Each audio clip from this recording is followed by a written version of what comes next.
نوح علیہ السلام کا بیٹا۔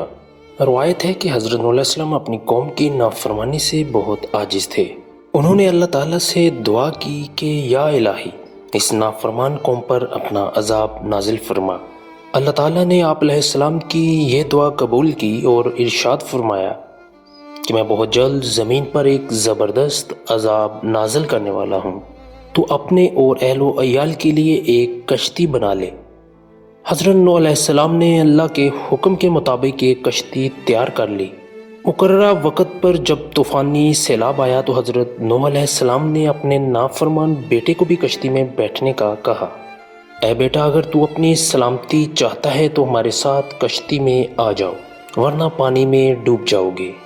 کنعان حضرت نوح علیہ السلام کا بیٹا تیراکی میں ماہر تھا اور وہ اپنی اس خوبی پر بہت مغرور بھی تھا۔ اس نے بڑی بدتمیزی سے اپنے والد محترم کو جواب دیا، اے نوح، تو ہمارا دشمن ہے، ہمیں تمہاری اس کشتی کی ضرورت نہیں۔ میں فن تیراکی میں ماہر ہوں، میری شمع اندھیرے میں روشنی کے لیے میرے پاس موجود ہے، پھر میں کیوں تیری شمع کی پرواہ کروں؟ حضرت نوح علیہ السلام نے کہا، بیٹا، کلمہ بد اپنی زبان سے مت نکال، یہ طوفان عذاب الہی ہے، یہ ایک بلا ہے، آفت ہے، تیری تیراکی دھری کی دھری رہ جائے گی، تم اتنا نہیں تیر پاؤ گے، ہاتھ پاؤں کام کرنا چھوڑ دیں گے، یہ عذاب الہی ساری شمعیں بجھا دے گا اور صرف حق کی شمع جلتی رہے گی۔ بیٹا، میری بات مان لو اور کشتی میں آ جاؤ۔ کنعان نے ہنس کر کہا، اے نوح، تو میری فکر نہ کر، میں سب سے اونچے پہاڑ پر چڑھ جاؤں گا اور پہاڑ کی چوٹی تک پانی کبھی نہیں پہنچ سکتا۔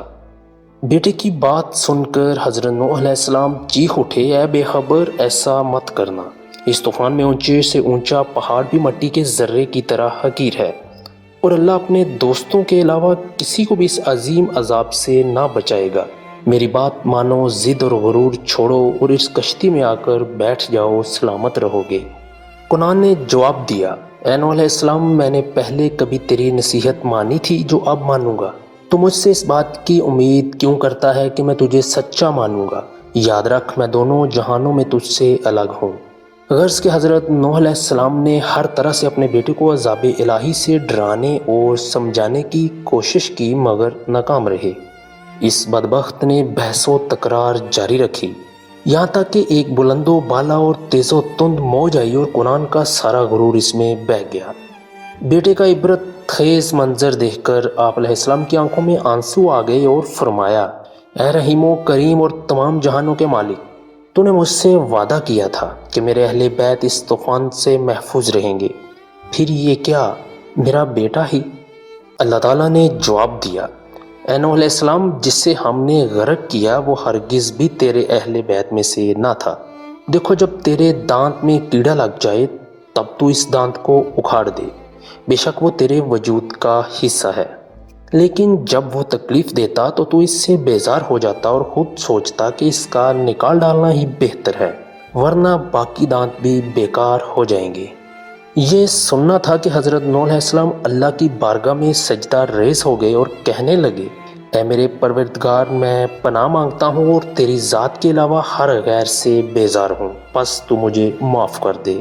اللہ تعالیٰ نے ارشاد فرمایا، اے نوح، جو اس طوفان میں غرق ہوا ہے وہ سب نافرمان تھے، مگر تو چاہے تو میں ان سب کو ایک ہی لمحہ میں دوبارہ پیدا کر دوں گا، لیکن ایک کنعان کے لیے میں ایسا نہیں کروں گا، لیکن پھر کہتا ہوں وہ تیری اہل میں سے نہیں تھا۔